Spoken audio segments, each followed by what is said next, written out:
The sea raged like an untamed beast, waves crashing against the lone fishing boat as if determined to drag it into the abyss.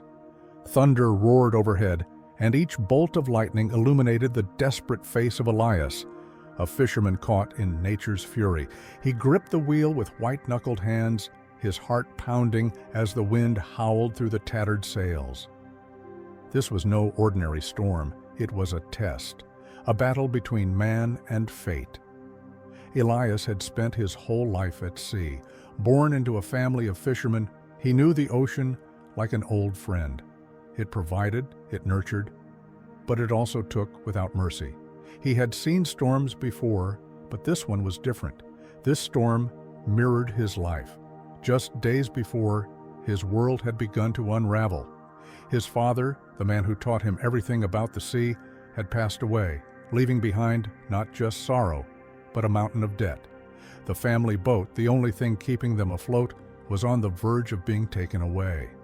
Elias's mother and younger sister depended on him, but no matter how hard he worked, the weight of responsibility was drowning him. And now, as the storm raged, he faced another cruel twist of fate. The boat groaned under the relentless assault of the waves. Water seeped in through every crack, and the mast threatened to snap. Elias had tried everything, adjusting the sails, steering against the wind, but it felt like he was fighting the inevitable.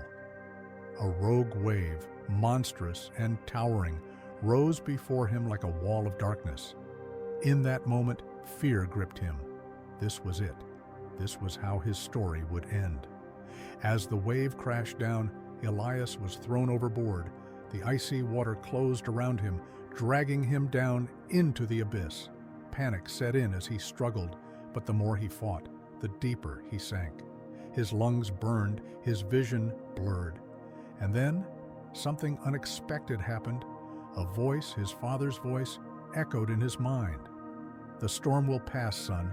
It always does, but you have to stop fighting the ocean. Trust it. Let it guide you."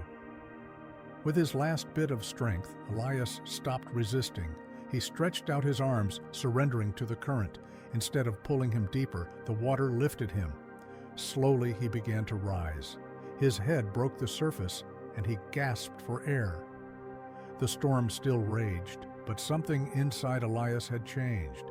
He realized that he couldn't control the sea, but he could control himself. Instead of fighting the chaos, he moved with it. He used the waves to push himself toward the drifting remains of his boat. With great effort, he climbed aboard the wreckage. Cold and exhausted, he tied himself to a floating beam and let the storm take its course. Hours passed, and then a miracle. The first rays of dawn peeked through the heavy clouds. The storm had passed. In the distance, a small fishing village appeared on the horizon. Elias, battered but alive, paddled toward safety.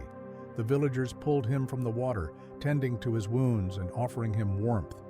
As he sat by the fire, staring at the vast, now calm ocean, he understood what his father had meant. Life, like the sea, is unpredictable. Storms will come, some fiercer than others. There will be moments when everything seems lost. But those who survive are not the ones who fight against the storm. They are the ones who learn to navigate it, who endure, who trust that after every dark night, the sun will rise again. Elias returned home, not as the same man who had set sail. He was no longer afraid of adversity. He no longer saw obstacles as the end, but as the beginning of something greater. And just like the sea, he would keep moving forward, because when the storm ends, the sky is clearer than ever before.